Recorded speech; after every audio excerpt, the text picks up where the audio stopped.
Chapter 11 class 12 math का 3 dimensional geometry है का क्वेश्चन नंबर 2 है एक्सरसाइज 11.1 का।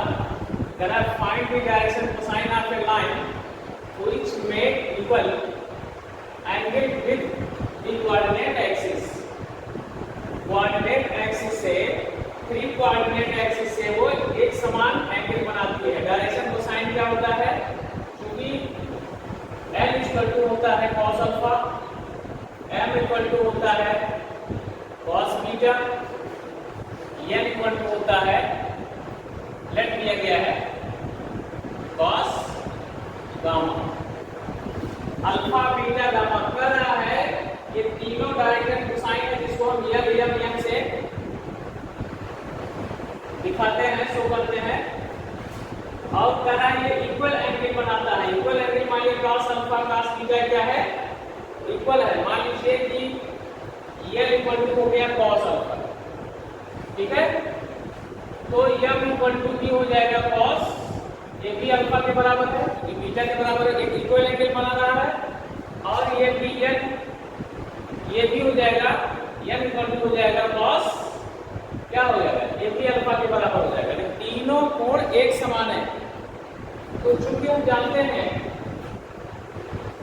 चूंकि L square plus M square plus M square equal to 1 होता है, इसलिए L equal to cos alpha cos alpha cos alpha, तो cos square alpha plus cos square alpha plus cos square alpha equal to क्या हो जाएगा?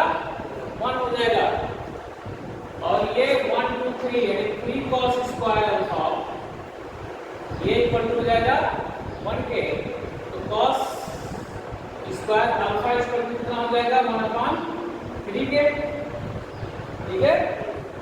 और ये cos alpha बराबर क्या हो जाएगा?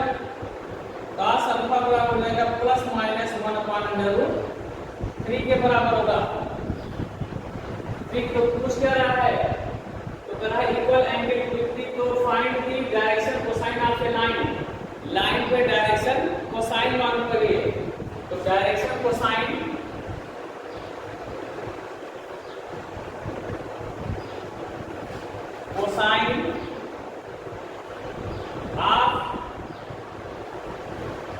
ऑफ ए लाइन, इसी लाइन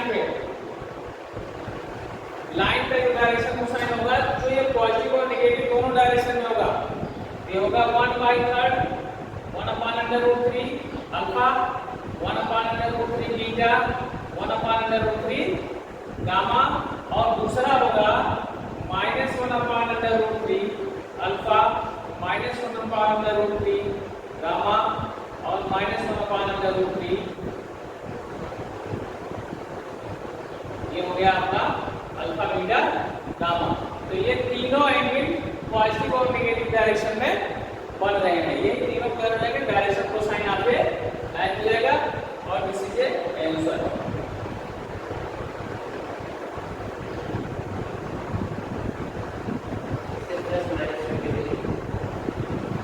अलग अलग कर दिया गया ना तीनों को, ये पॉजिटिव में हो गए माइनस में हो गया, इसका मतलब ये समझाने के लिए प्लस माइनस करके लिखने में थोड़ा सा समझने में दिक्कत हो सकती है, ठीक है?